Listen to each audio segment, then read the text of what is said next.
Bonjour, excellent début d'après-midi à toutes et à tous. Il est 13h, c'est l'heure du journal sur Al-Oula. Voici les principaux titres. Sa Majesté le Roi Amir el-Mouminin a présidé hier au Palais Royal à Rabat la deuxième causerie religieuse du mois sacré de Ramadan. Causerie animée par Dhikr al-Rahman, professeur universitaire et directeur du Centre culturel islamique indien à New Delhi.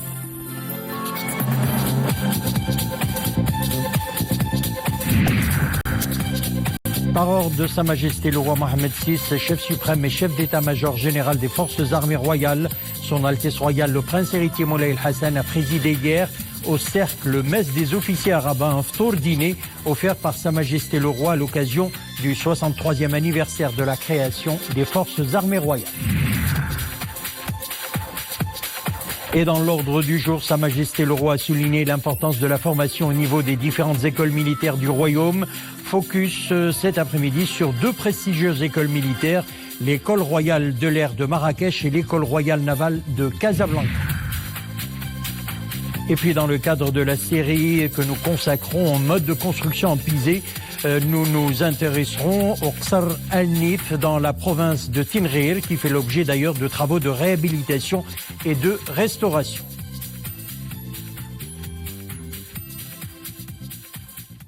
Sa Majesté le Roi Mohammed VI, Amir el-Mouminin, accompagné de Son Altesse royale le Prince héritier Moulay Hassan et de Son Altesse royale le Prince Moulay Rachid et Son Altesse le Prince Moulay Ismaïl, a présidé hier au Palais Royal à Rabat la deuxième causerie religieuse du mois sacré de Ramadan. Cette causerie a été animée par Dhikr al-Rahman, professeur universitaire et directeur du Centre culturel islamique indien à New Delhi, sous le thème « L'éducation et la responsabilité ». Mohamed Aïtlishkar.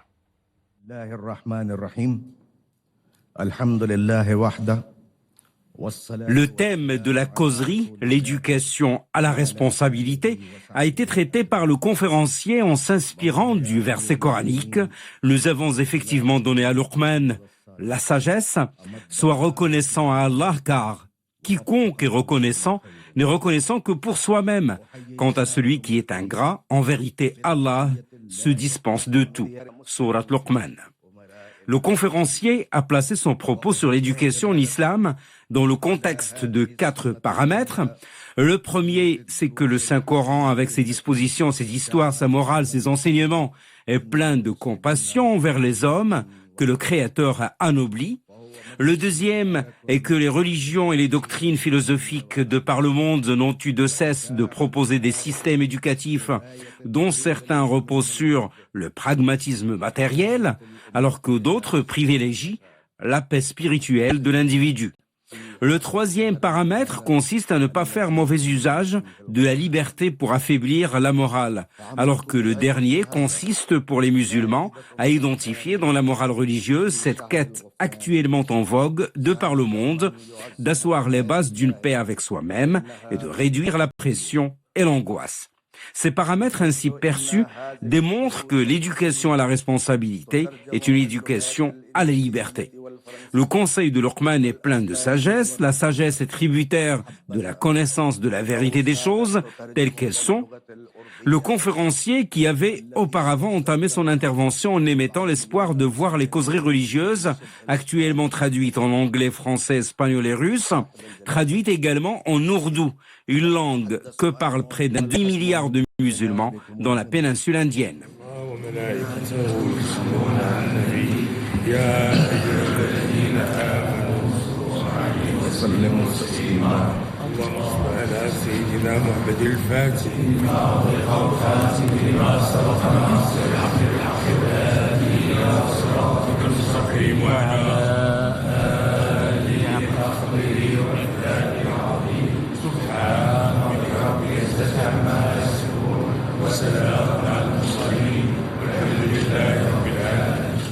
À l'issue de cette causerie, Sa Majesté le Roi Mohammed VI, Amir el-Mouminin, a été salué par Cheikh Mohammed Ahmed Mohammed Hussein, grand mufti d'Al-Quds et de la Palestine, Mohammed Ali Ibrahim Zaroul, enseignant universitaire de Jordanie, Hassan El-Menahi, professeur à l'université Zeytouna et membre du Conseil islamique supérieur de Tunisie. Mouhiddin Junaidi Ashmawi, enseignant universitaire et président du Conseil indonésien de Ulema. Abdallah Ben Ali Salem, magistrat et président du Conseil d'administration de l'université de Nouakchott. Ismaël Lotfi Japakia, président de l'université de Fatoni en Thaïlande. Et Ibrahim Ahmed, membre du Conseil supérieur de la fatwa islamique dans la République des Maldives. Le souverain qui a été également salué par Sana Sheikh Khalif Saif al-Islam, un des grands ulémas du Burkina Faso. Mohamed Lamine Touraï, membre de la section de la Fondation Mohamed VI des ulémas africains en Gambie. Sheikh Ismaël Ibrahim Kroma, président de la section de la Fondation Mohamed VI des ulémas africains au Sierra Leone. Et Omarou Kamara Boubakr, président de la section de la Fondation Mohamed VI des ulémas africains au Libéria.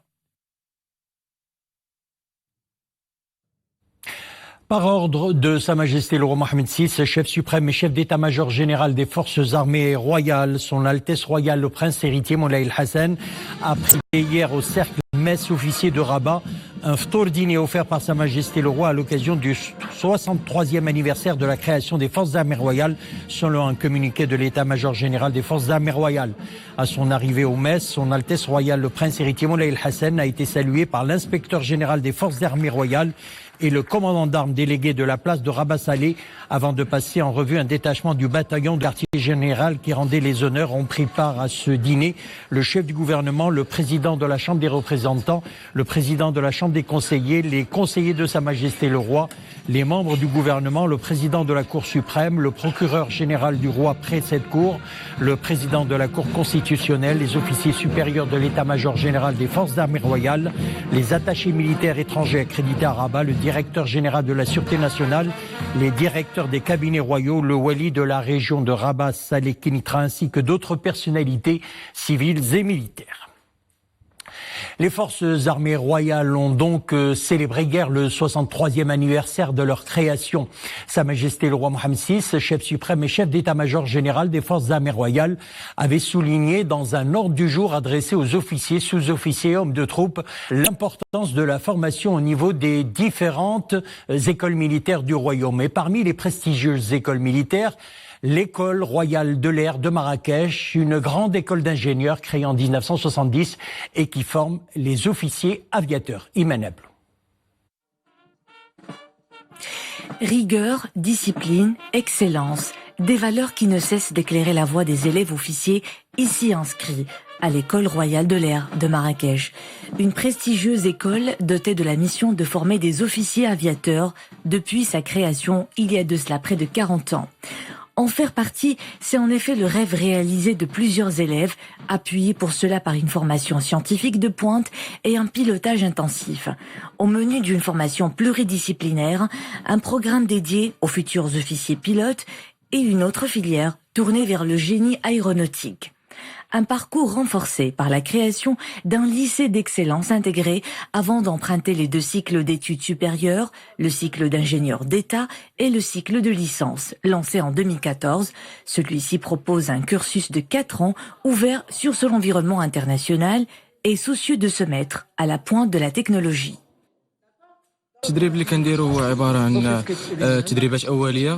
Nous effectuons des stages dans des avions de type AF200 Bravo. Ce sont des engins monomoteurs à bord desquels nous opérons nos premiers exercices de pilotage avant de procéder au vol en solo en 3e année.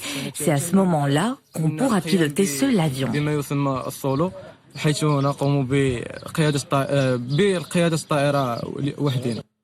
Une élite se forme aux exigences de l'excellence et au partage de l'expertise. Ici, des étudiants étrangers de 20 pays frères et amis s'associent à leurs homologues marocains dans un élan d'ouverture et de co-apprentissage. L'école royale de l'air est une très bonne école, une excellente école, parce qu'elle m'a inculqué beaucoup de choses, surtout sur l'enseignement scientifique et en plus de ça, dans les domaines militaires aussi. Parce que j'ai eu des expériences, j'ai eu à faire des expériences surtout au niveau des bivocs. Des profils qui tracent leur voie avec la plus forte des déterminations dans une structure qui ne jure que par la compétence et la valeur de l'effort. Composante navale des forces armées royales, elle a pour mission également la formation des officiers ingénieurs de la marine royale, une formation hautement qualifiée. Il s'agit de l'école royale navale. Le sport occupe une place de choix dans le cursus. Nisri El-Hamdaoui. L'école royale navale de Casablanca, un établissement militaire d'enseignement supérieur.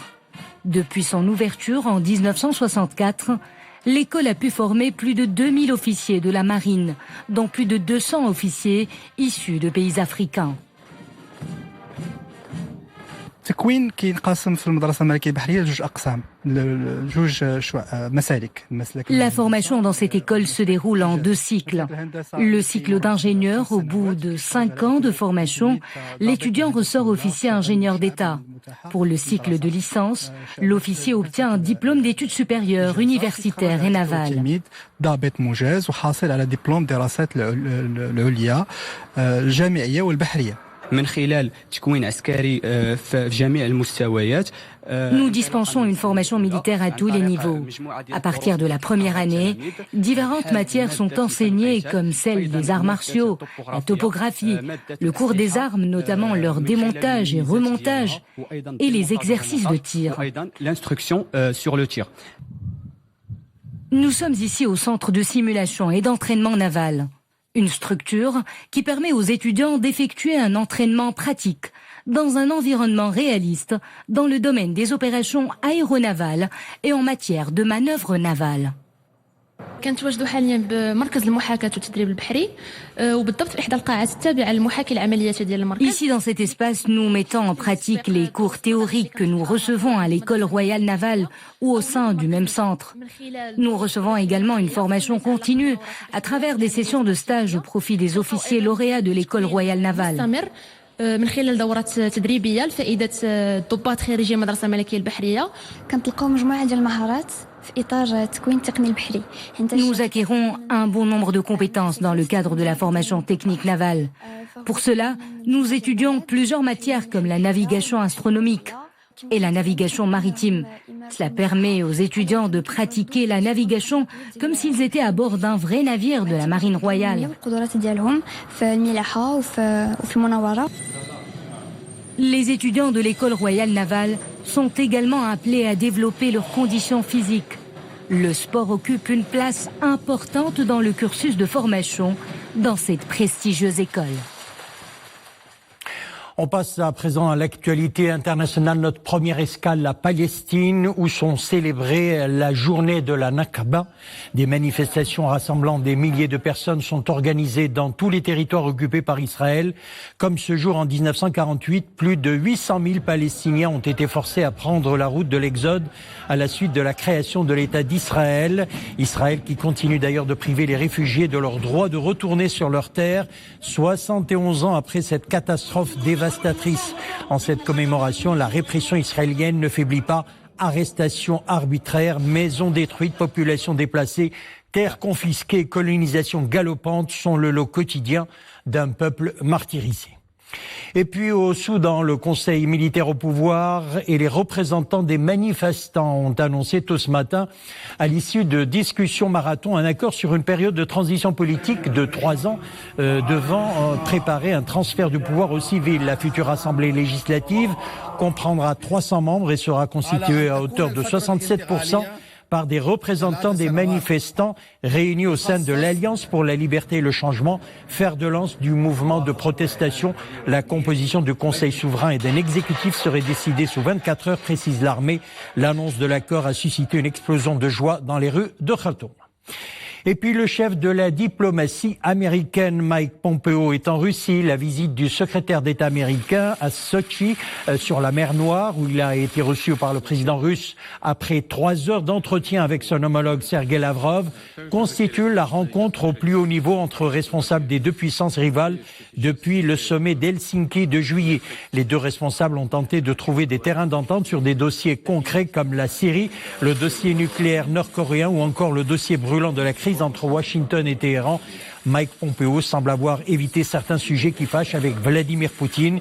Il s'est notamment opposé à Sergei Lavrov sur la crise politique vénézuélienne, le secrétaire d'État américain demandant à la Russie de cesser de soutenir le président vénézuélien Nicolás Maduro. Voilà pour l'actualité internationale. Retour chez nous, on parle de météo. Il fait encore chaud sur la majeure partie du royaume. Les températures pour cette journée étaient comprises entre 26 degrés à Casablanca et 41 degrés à Smara et Marrakech, où le thermomètre a frôlé hier les 45 degrés. Ce sont là d'ailleurs des images que vous voyez de la cité ocre tournées hier sous une chaleur suffocante. Demain, les températures maximales seront de l'ordre de 25 à 30 degrés sur les reliefs. Le Tangerois est près des côtes. 30 à 35 degrés sur l'oriental et les plateaux et les plaines nord. 30 à 40 degrés sur les plaines centre, l'intérieur de Sousse, les versants sud-est et l'ouest des provinces sud, 39 à 42 degrés sur l'extrême sud-est et l'est des provinces sud. Voici d'ailleurs quelques températures minimales et maximales prévues par la direction de la météorologie nationale pour la journée de demain jeudi 16 mai 2019 sur votre petit écran.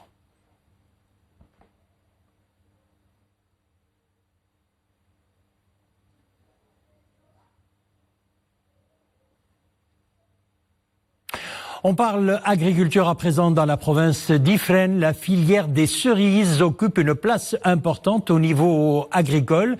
Elle produit 70% donc de la production nationale. Et en cette période, la récolte est en cours. Reportage Ahmed Fadeli sur le commentaire de Zakaria Mokinbillah.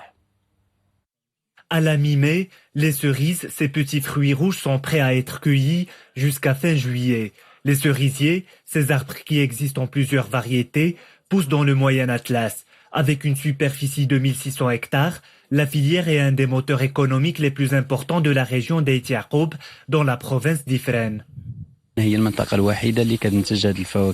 Le Moyen Atlas est réputé pour ses cerises. C'est la saison de la récolte de ce fruit. Nous avons plus de 100 employés. Nous écoulons nos produits à Casablanca, Rabat, Tanger, Tétouan et Oujda.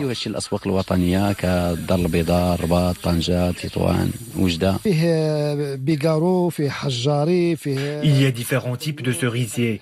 Bigaro, Guigne, Amarelle et Griotte. La récolte se fait du 1er mai à fin juillet. Après la cueillette, on passe au tri, ensuite à l'emballage. Les cerises sont transportées dans des camions pour être écoulées. Au niveau national, la production avoisine les 32 000 tonnes par an, avec la production de 6 000 jours de travail. La cueillette des fruits commence avec les cerises, puis les prunes, les pêches et en septembre, on procède à la récolte des pommes. La filière des cerises pèse dans le secteur agricole. La province d'Ifrane est classée première au niveau national avec une production allant jusqu'à 70% et un chiffre d'affaires de 320 millions de dirhams. On passe à autre chose. À présent, plusieurs métiers traditionnels se perdent au fil du temps. Et parmi ces métiers, la ferronnerie traditionnelle. Donc, sur la route entre Marrakech et Qlat Sararna, dans un petit complexe de magnifiques œuvres d'art perpétue la grandeur de l'artisanat marocain. L'art de la ferronnerie se façonne au gré des évolutions et offre d'ailleurs des décorations qui regorgent de créativité. Le reportage est d'Imen Ablou avec notre stagiaire Mohamed Ashraf Larch. Dans ce complexe, le fer est beaucoup plus qu'un métier. Des œuvres d'art somptueuses témoignent d'une énorme passion. Elles gisent précieusement dans les tréfonds de l'artisanat marocain. À la forge ou au marteau, les ferronniers s'évertuent à confectionner des pièces uniques. Épris d'esquisses, de mesures et de recyclage, ces créateurs font de la ferronnerie une façon de laisser s'exprimer l'art et la matière. J'ai abandonné mes études pour apprendre l'art de la ferronnerie dans ce complexe. Nous avons appris les bases du métier et la touche artistique.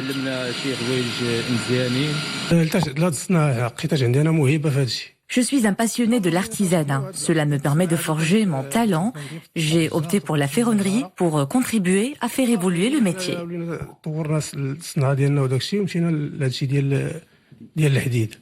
Dans une optique décorative et artistique, ces trésors nous propulsent dans le monde de l'art par excellence.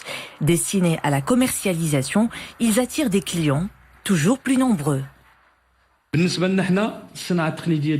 travail est basé sur la forgerie en général. Nous exportons nos produits artisanaux vers l'Europe et nous procédons à une vente locale aussi. Cette activité artisanale va au-delà des apparences. Elle relance toute une tradition marocaine prospère et séduit les amoureux d'un art qui ne jure que par la finesse. La scène artistique en deuil, elle a perdu une de ses figures de proue. L'acteur marocain Abdellah Amrani s'est éteint hier soir à Marrakech à l'âge de 78 ans des suites d'une maladie. Icône du grand et du petit écran marocain, le natif de Marrakech avait rejoint la troupe du Théâtre National qui regroupait une pléiade des meilleurs acteurs marocains. Feu Abdellah Amrani est connu pour ses rôles dans de nombreux films et sitcoms à succès, dont Les Amis d'hier, Taïf Nizar, La Symphonie marocaine et L'Orange amer.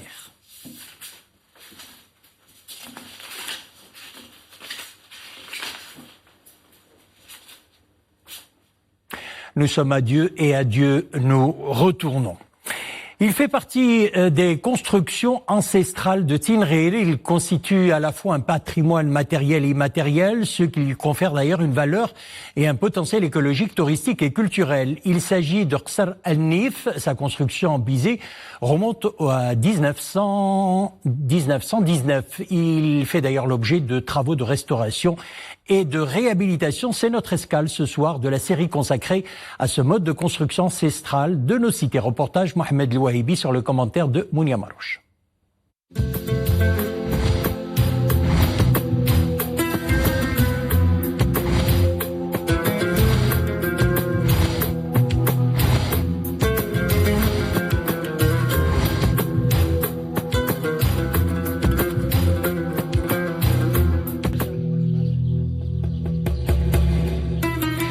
De loin, on peut l'apercevoir tant elle séduit par son architecture imposante et ses dimensions exceptionnelles. Cette majestueuse forteresse du 19e siècle résiste à l'usure du temps et domine encore la commune Al-Nif.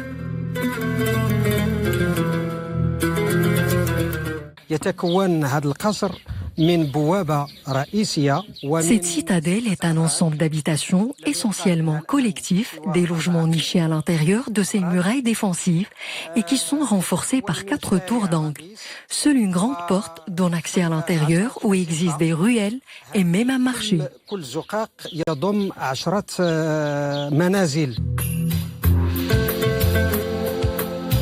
Ces demeures en terre cuite sont toujours habitées et ses occupants y sont très attachés, ce qui contribue à les garder en vie. Des bâtisses qui connotent l'ingéniosité des anciens en termes de construction et de décoration.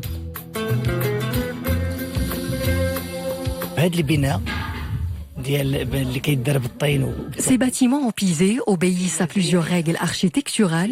Elles étaient construites avec un mélange de terre et de paille qui protégeait de la chaleur comme du froid. Ces matériels locaux sont peu coûteux et permettent à tout le monde de construire son habitation. Et pour préserver ce monument hors du temps et ressusciter tout un patrimoine, le Qsar al-Nif bénéficie déjà d'un programme de réhabilitation qui veille à le préserver dans son identité.